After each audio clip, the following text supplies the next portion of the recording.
Praise Lord. ഗ്രൂപ്പിൽ എന്നെ ശ്രവിക്കുന്ന എല്ലാ ദൈവമക്കൾക്കും കർത്താവായ യേശുക്രിസ്തുവിൻ്റെ നാമത്തിൽ എൻ്റെ സ്നേഹവന്ദനം. ഇന്ന് നിങ്ങളുമായിട്ട് പങ്കുവെക്കുവാൻ കർത്താവിനെ ചിന്തിപ്പിച്ച എൻ്റെ ചിന്താവിഷയം യെശയ്യാ പ്രവാചകൻ്റെ പുസ്തകം 66-ാം അധ്യായം 22-ാം വാക്യം.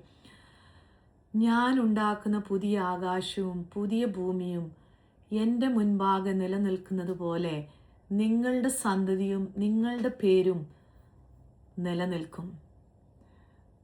ഈ വചനത്തിൽ ഇതിൻ്റെ അകത്ത് ഞാൻ ഹൈലൈറ്റ് ചെയ്യാൻ ആഗ്രഹിക്കുന്ന അവസാനത്തെ ആ സെൻറ്റൻസ്, നിങ്ങളുടെ സന്തതിയും നിങ്ങളുടെ പേരും നിലനിൽക്കും.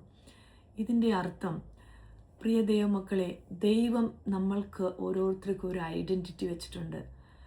നമ്മുടെ മേൽ ദൈവത്തിൻ്റെ ഒരു വാഗ്ദത്തമുണ്ട്. നമ്മളെപ്പറ്റി നമ്മുടെ അമ്മയുടെ ഉദരത്തിൽ ഉരുവാകുമ്പോൾ തന്നെ കർത്താവിന് നമ്മളെപ്പറ്റി ഒരു പ്ലാനും പദ്ധതികളും ഒരു ഐഡൻറ്റിറ്റി, ഒരു ഉദ്ദേശം നമ്മളെപ്പറ്റിയുണ്ട്. ആരൊക്കെ ഇതിൻ്റെ അകത്ത് പ്രവർത്തിച്ചാലും, എന്തൊക്കെ പറഞ്ഞാലും, എന്തൊക്കെ നമുക്കെതിരെ ചിന്തിച്ചാലും, ദൈവം നമ്മുടെ മേൽ, നമ്മെ അല്ലെങ്കിൽ നമ്മുടെ തലമുറകളെ ഒരു സ്ഥാനത്തെത്തിക്കണം, ഇല്ലെങ്കിൽ ദൈവം ആഗ്രഹിച്ച ആ സ്ഥാനത്ത് നമ്മളെ നിലനിർത്തണമെന്ന് ദൈവം ഉദ്ദേശിച്ചിട്ടുണ്ടെങ്കിൽ ഒരു ശത്രുവിനും അതിനെ ഇല്ലാതെയാക്കുവാൻ കഴിയുകയില്ല. നമ്മുടെ തലമുറകളെ, അവരോടുള്ള വാഗ്ദത്തങ്ങളെ, അവരുടെ ഐഡൻറ്റിറ്റികളെ നശിപ്പിക്കുവാൻ ഒരു ദുഷ്ടശത്രുവിനും കഴിയുകയില്ലെന്നുള്ളത് നമ്മൾക്ക് വളരെ വ്യക്തമായി ദൈവവചനത്തിൽ നിന്ന് പല സ്ഥലങ്ങളിൽ നിന്നും നമുക്ക് വായിക്കുവാനും മനസ്സിലാക്കുവാനും പഠിക്കുവാനും കഴിയും. നമുക്കറിയാം, ഉൽപ്പത്തി പുസ്തകം അവസാനിക്കുന്നത് ഒരു 70 പേരായി ഇസ്രയേൽ ജനം കനാനിൽ നിന്നും മിസ്രൈമിലേക്ക് യാത്ര തിരിക്കുവാനിടയായി തീർന്നു. വളരെ ചുരുക്കമായ ഒരു എണ്ണമാണ് അവർ കനാനിൽ നിന്ന് പുറപ്പെട്ടതെങ്കിലും മിസ്രൈമിൽ നിന്ന് പുറപ്പാട് പുസ്തകം നമ്മൾ പഠിക്കുമ്പോൾ അവിടെ നിന്ന് അവരുടെ പുറപ്പെടുവെങ്കിൽ ഒരു 25 ലക്ഷം ജനങ്ങളെയാണ് അവിടുന്ന് പുറപ്പെടുവാനിടയായി തീർന്നത്.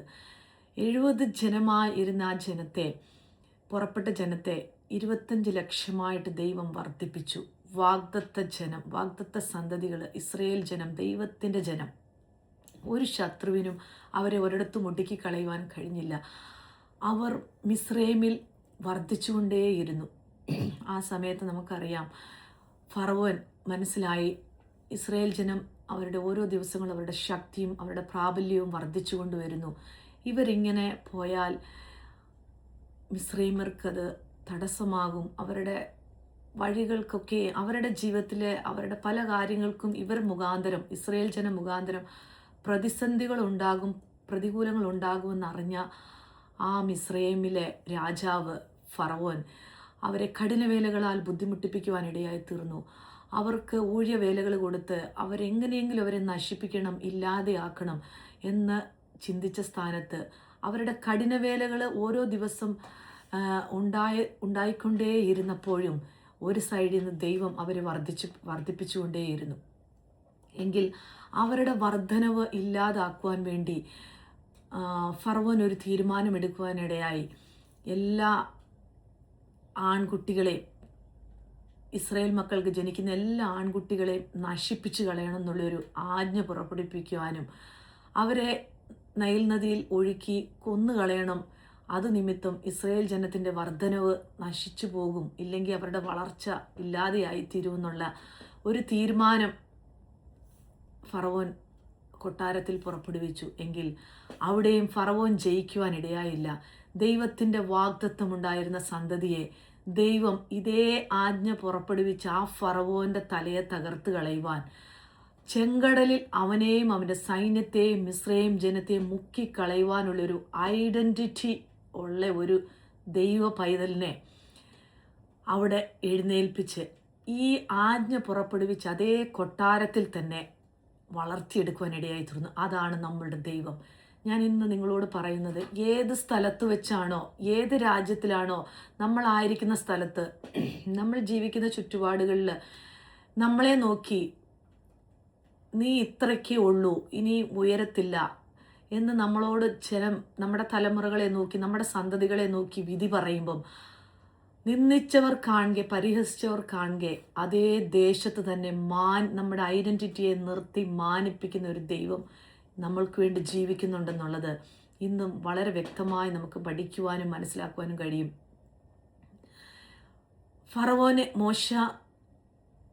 ഫറവോൻ്റെ കൊട്ടാരത്തിൽ വരേണ്ട ഒരു അവസ്ഥ ദൈവം ഉണ്ടാക്കുവാൻ ഇടയാക്കി തീർത്തു.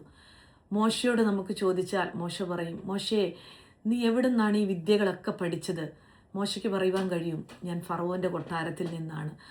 ഈ കൗശല്യങ്ങളും അവൻ്റെ എല്ലാ തന്ത്രങ്ങളും പഠിച്ച്, എല്ലാ വിദ്യകളും പഠിച്ച് ഫറവോൻ്റെ കൊട്ടാരത്തിൽ വെച്ച് മോശ വളരുവാനിടയായി തീർന്നു. എല്ലാ മാർഷൽ ആർട്സും എല്ലാ വിദ്യകളും കൊട്ടാരത്തിൽ നിന്ന് മോശ പഠിച്ചെടുത്തു. എങ്കിൽ മോശയോട് വേറൊരു സൈഡിൽ നമുക്ക് ചോദിച്ചാൽ, മോശേ ഇതേ ഫറവോൻ്റെ കൊട്ടാരം തന്നെയല്ലേ നിന്നെ കൊന്നുകളയുവാനും ആ നൈൽ നദിയിൽ മുക്കിക്കളയുവാനും ആജ്ഞ പുറപ്പെടുവിച്ചെന്ന് ചോദിച്ചാൽ മോശയ്ക്ക് തിരിച്ചു പറയുവാനുള്ള ഒരു ഉത്തരം, എൻ്റെ ഐഡൻറ്റിറ്റിയെ നിലനിർത്തുവാൻ, എന്നെ തകർത്ത് കളയുവാൻ, എന്നെ ഇല്ലാതെയാക്കുവാൻ പുറപ്പെടുവിച്ച അതേ ശത്രുവിൻ്റെ കൊട്ടാരത്തിൽ തന്നെ ദൈവം എന്നെ സകല വിദ്യകളും പഠിപ്പിച്ച് പുറത്തിറക്കി അവനെ നശിപ്പിച്ച് കളയുവാൻ വേണ്ടി ദൈവം എന്നെ പണിതെടുത്തെന്ന് മോശയ്ക്ക് പറയുവാൻ കഴിയും. ഇതാണ് നമ്മുടെ ദൈവം. നമ്മൾ ചിന്തിക്കുന്നതിലും നിലയ്ക്കുന്നതിലും അത്യന്തപരമായി നമ്മളെപ്പറ്റി ചിന്തിക്കുകയും നമുക്ക് വേണ്ടിയും കരുതുന്ന ഒരു ദൈവം. എവിടൊക്കെ ശത്രു നമ്മളെ ഒടുക്കുവാൻ നോക്കുവോ, ഇല്ലാതെയാക്കുവാൻ നോക്കുവോ, അവൻ്റെ തന്ത്രങ്ങളൊന്നും നമ്മൾ ഇല്ലാതെയാകാതെ വണ്ണം നമ്മളറിയാത്തൊരു മേഖലകളിൽ നിന്ന് നമുക്ക് വേണ്ടി പ്രവർത്തിക്കുന്ന യഹോവയുടെ കരം നമ്മൾ ഒരിക്കലും മറന്നു പോകരുത് ദൈവജനമേ. ഇസബേല്യ വെല്ലുവിളികളുടെ ആഹാബിൻ്റെ കൊട്ടാരത്തിൽ നിന്ന് ഇസബേല്യ വെല്ലുവിളികൾ ഉയർന്ന് ഏലിയാവിനെ ഇല്ലാതെയാക്കുമെന്ന് വെല്ലുവിളിച്ച ആ ഏലിയാവിനെ ദൈവം ഒളിപ്പിച്ചു മാത്രമല്ല, അതേ ആഹാബിൻ്റെ കൊട്ടാരത്തിൽ തന്നെ കാക്കയെ കൊണ്ട് കൊട്ടാരത്തിലുണ്ടാക്കുന്ന ഓരോ ആഹാരങ്ങളും കൊണ്ടുപോയി 3 നേരവും കൊടുത്ത് ഏലിയാവിനെ ദൈവം പോഷിപ്പിക്കുവാനിടയായി തീർന്നു.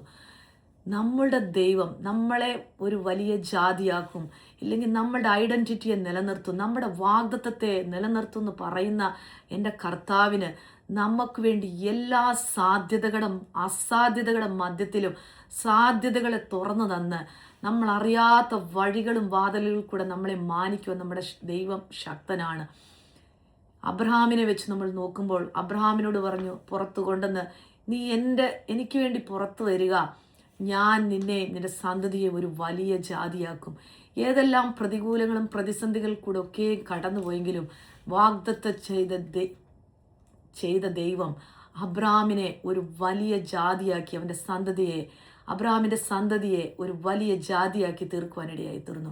അവിടെ അബ്രഹാമിൻ്റെ സന്തതി ഐസഹാക്ക് നശിച്ചില്ലാതെയാകുവാൻ വേണ്ടി ഒരു പ്രവർത്തികൾ അവിടെ ഉണ്ടാകപ്പെട്ടെങ്കിലും അവനെ പരീക്ഷിക്കുവാൻ ദൈവം ഇടയാക്കിയെങ്കിലും ദൈവം അവൻ്റെ വിശ്വാസത്തിൽ അവനെ നിലനിർത്തി വാഗ്ദത്തം ചെയ്തതുപോലെ ഒരു വലിയ ജാതിയാക്കി പുറത്തു കൊണ്ടുവന്നു. ആകിയാൽ എന്തെല്ലാം പ്രതികൂലങ്ങളും ഒരു ഫറവോന്യ ശക്തികൾക്കും നമ്മുടെ തലമുറകളെയോ നമ്മുടെ വാഗ്ദത്തത്തെയോ നമ്മുടെ ഐഡൻറ്റിറ്റിയോ നശിപ്പിക്കുവാൻ ഒരിക്കലും സാധ്യമല്ല. നമ്മുടെ തലമുറയെ നോക്കി നമുക്ക് പറയുവാൻ കഴിയണം, പ്രതികൂലങ്ങൾ പീഡനങ്ങളുടെ മധ്യത്തിൽ എൻ്റെ തലമുറ ഇല്ലാതെയാകത്തില്ല. അല്ലെങ്കിൽ സാമ്പത്തിക വഴി അടയുമ്പോഴോ ആരോഗ്യം നഷ്ടപ്പെടുമ്പോഴോ സാധ്യതകളെല്ലാം അസ്തമിച്ചെന്ന് കരുതുന്ന സമയത്തും നമ്മൾ നമ്മുടെ സന്തതികളെ നമ്മളെ നോക്കി നമ്മുടെ വാക്കുകൾ കൊണ്ട് നമ്മുടെ നാവുകൾ കൊണ്ട് പോസിറ്റീവായി പറയണം, ഞാൻ വർദ്ധിച്ചു വരും, ഞാൻ ഉയർത്തപ്പെടും, എൻ്റെ കർത്താവിന് വേണ്ടി ഞാൻ നിൽക്കും, എൻ്റെ സന്തതികൾ ഉയർത്തപ്പെടും.